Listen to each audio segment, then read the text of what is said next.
In this video, I will do a couple of examples of applications of linear functions.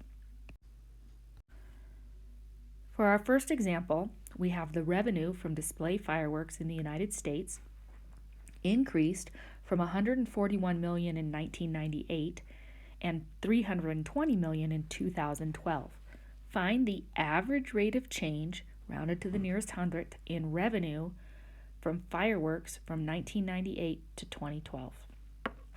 So what we can do here is make two ordered pairs. So in 1998, the revenue was $141 million. I'm going to just write 141 and then we will interpret this at the end because the units are important. The second ordered pair would be 2012 and $320 million. Now,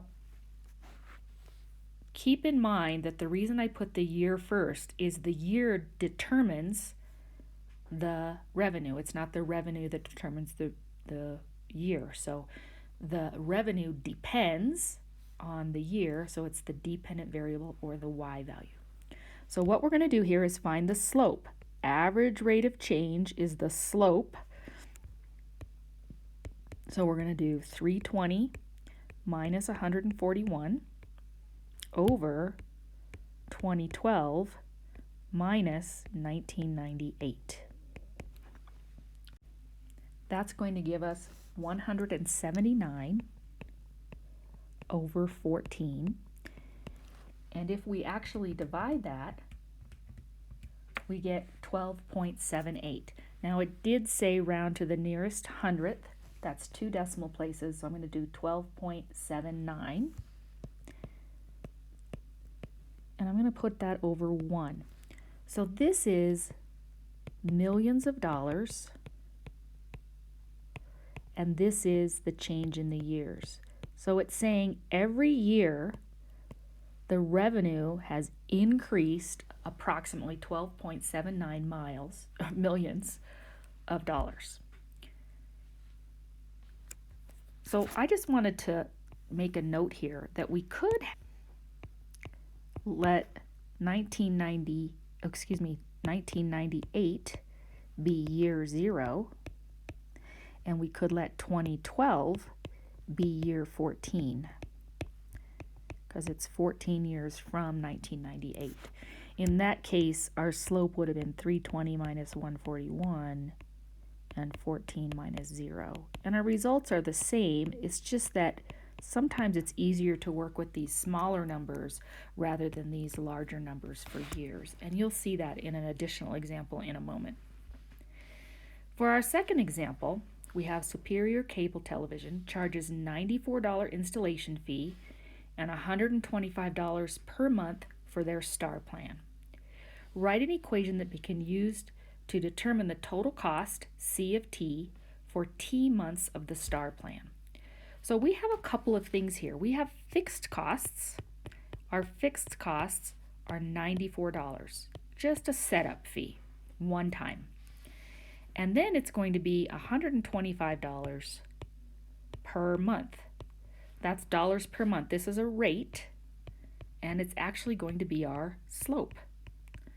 So in this case, the cost for t months is going to be $125 per month. So if t is 0, we'd have place 0 times that, plus the $94 installation. So you can see that C of 1 would be 125 times 1 plus the $94 installation fee. If it was 2 months, we'd plug a 2 in for t. Find the total cost for 18 months of service. So that would be represented C of 18, 125 times 18 plus 94, and I get $2,344. So the cost, total cost for 18 months is $2,344. $344.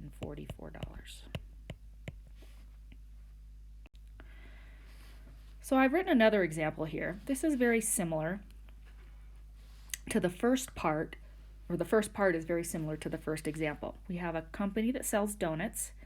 They incur fixed costs of $25,000 for rent, insurance, and other expenses, and it's 25 cents per donut to produce. So we want to write a linear model to represent the cost C as a function of X. So for part A, we're going to say our cost, which depends on X, the number of donuts, is 25 cents per donut, that's 0.25X, plus the $25,000. Find and interpret the y-intercept. Well, the y-intercept here is $25,000. We can see that. That's in the form y equals mx plus b. But what does it mean? Well, a y-intercept has the form 0 and then 25,000. So it means, in this particular case, that if we don't produce any donuts, 0 donuts, our cost is still going to be $25,000. Here is one more example. A city's population has been growing linearly. In 2008, the population was 28,200, and by 2012, it was 36,800, and we're going to assume the trend continues. We'd like to predict the population in 2014 and identify the year the population will reach 54,000. So what I'd like to do here is make two ordered pairs. And so, like we said before, I'm going to let 2008 be year 0. And I'm going to let 2012 be year 4. So I'm going to have these two ordered pairs. 0, 28,200, and 4, 36,800. And we're going to find our average rate of change, also known as our slope. So it's 36,800 minus 28,200 and 4 minus 0. This is going to give us 8,600 divided by 4, which reduces to 2,150. I'm going to write it as 2,150 over 1, because this is the change in population, so this is people, over the change in years, so it's people per year. So we know, and it's positive, so we know the population is increasing at 2,150 people per year. So what we could do is just add 2,150 to the 2012 population twice. But let's come up with an equation here. So we know that our y-intercept is 28,200. That's another reason to maybe make that a 0. And that our slope is 2,150 people per year. So we're going to say 2,150, and actually I'm going to call it population, so I'm going to use a P here. So we're going to say the population at time t is 2,150 t plus 28,200. And I should make a note here. T is the years since 2008. If I don't say that, then you might put 2008 in there or 2014 in there. So we want to find P of 14, or not P of 14, because 2014 would be 6. So we want to find 6 years after is 2,150 T plus 28,200. and that t should be a 6. So I get here 41,100 people in 2014.